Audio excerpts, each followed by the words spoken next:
Hi అండి, welcome to Radhika వంటలు. నేను మీ రాధిక. ఈరోజు నేను మీకోసం హాఫ్ అన్ అవర్లో టేస్టీ మైసూర్ బోండాలు ఎలా చేసుకోవాలో చేసి చూపిద్దాం అనుకుంటున్నానండి. అందుకోసం ఈ బౌల్తో ఒక 3 కప్పుల మైదా పిండి తీసుకున్నానండి.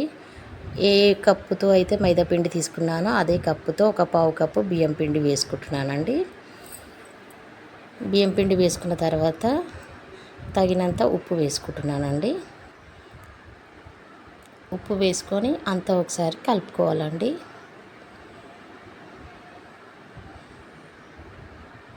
ఈ విధంగా మొత్తం కలుపుకోవాలి. మనం వేసిన ఉప్పు బియ్యం పిండి కూడా మొత్తం మైదా పిండిలో కలిసిపోయే విధంగా కలుపుకోవాలండి. ఇప్పుడు ఇందులో వాటర్ పోయకుండా ఈ విధంగా మజ్జిగతోనే పిండి మొత్తం కలుపుకోవాలండి. కొద్ది కొద్దిగా మజ్జిగ వేసుకుంటూ పిండిని కలుపుకోవాలండి.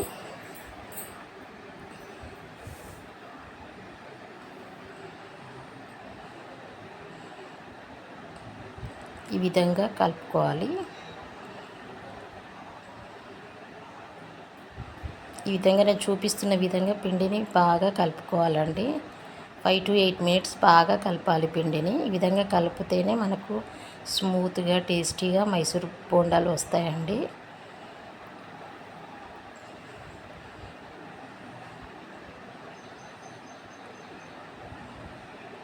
పిండి మరీ గట్టిగా కాకుండా మరీ పలుచగా కాకుండా ఇప్పుడు నేను చూపిస్తున్న కన్సిస్టెన్సీలో ఉండే విధంగా కలుపుకోండి.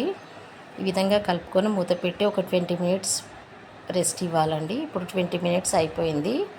ఇప్పుడు ఈ పిండిలో ఒక 1/2 teaspoon జీలకర్ర వేసుకోవాలి.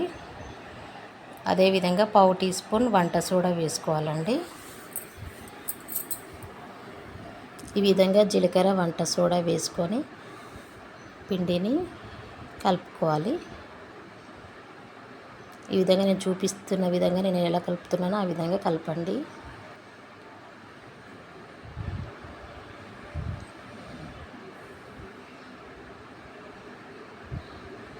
ఈ విధంగా పిండి కలుపుకోవాలండి. ఇప్పుడు స్టవ్ మీద కడాయి పెట్టి ఆయిల్ వేడి చేసుకున్నానండి. ఇప్పుడు ఆయిల్ వేడెక్కిపోయింది. ఇప్పుడు బోండాలు వేసుకుందామండి. ఆయిల్ బాగా వేడెక్కిన తర్వాత స్టవ్ని మీడియం ఫ్లేమ్లోకి పెట్టుకొని బోండాలు వేసుకోండి. నూనె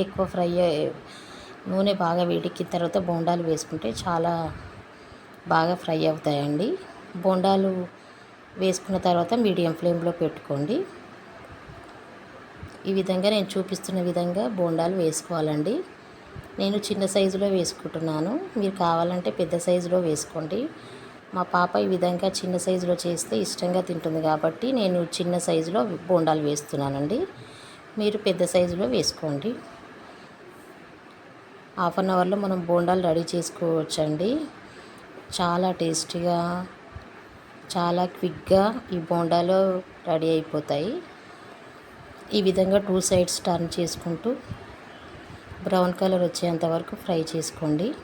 స్టవ్ను మీడియం ఫ్లేమ్లో పెట్టుకోవడం వల్ల మనకు లోపల కూడా బోండా బాగా ఫ్రై అవుతుందండి. హై ఫ్లేమ్లో పెట్టుకుంటే పైన ఫ్రై అవుతుంది కానీ లోపల పిండి ఉంటుంది. అందుకనే మీడియం ఫ్లేమ్లో పెట్టుకోండి. ఈ విధంగా బ్రౌన్ కలర్ వచ్చిన తర్వాత తీసేయండి. చూసారండి ఎంత బాగా వచ్చాయో.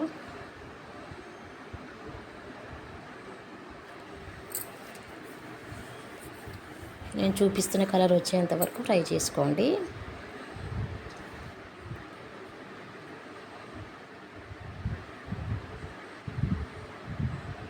ఇలా అన్ని బోండాలు వేసుకొని పిండి మొత్తం అయిపోయే వరకు బోండాలు చేసుకోండి.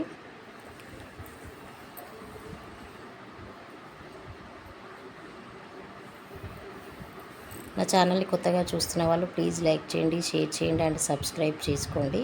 మీరు నా ఛానల్ని సబ్స్క్రైబ్ చేసుకోవడం వల్ల నేను పెట్టే ప్రతి వీడియోకి మీకు ముందుగానే నోటిఫికేషన్ వస్తుందండి.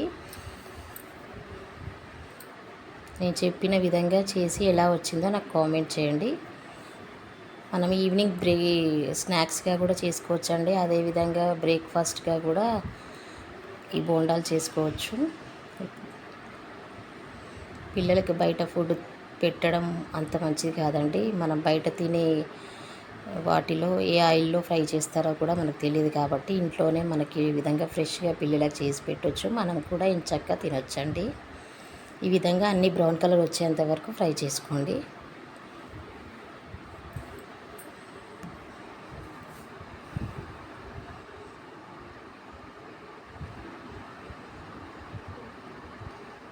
ఈ విధంగానే మొత్తం పిండి వేసుకొని ఫ్రై చేసుకోవాలండి.